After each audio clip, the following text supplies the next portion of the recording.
Hello बच्चों, चलिए प्रश्न देखते हैं। ये प्राथमिक उपभोक्ता की श्रेणी से संबंधित होते हैं। सर्प और मेंढक, बाज और सर्प, जलीय कीट, कीट और मवेशी।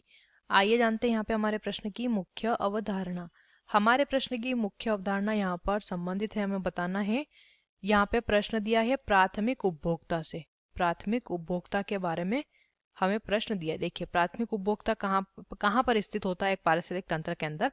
सबसे पहले तो आते हैं उत्पादक। उत्पादक हरे पौधे जो कि भोजन बनाते हैं। ये कौन होते हैं? हरे पौधे भोजन निर्मित करते हैं, जो कि स्वपोषी होते हैं।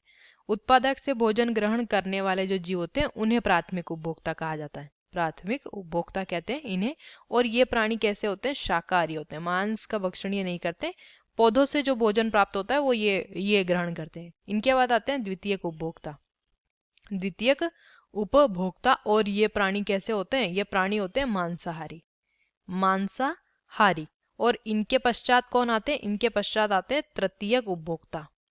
तृतीयक उपभोक्ता, और इन्हें कहा जाता है सर्वाहारी, जो कि मांस, शाकाहार यानी जो भोजन होता है हरी पत्तियां, हरे फल फूल सब्जियां और मांस सभी का भक्षण करते हैं।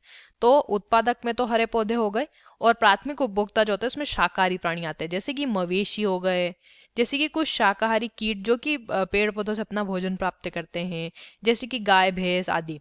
और द्वितीय उपभोक्ता मांसाहारी में आ जाते हैं सर्प। सर्प, मेंढक, कुछ मेंढक भी मांसाहारी होते हैं, बाज, ये सभी क्या हो गए? हमारे द्वितीयक उपभोक्ता। और तृतीयक उपभोक्ता में कौन आ जाता है? मानव, जो कि सभी चीजों का भक्षण करता है।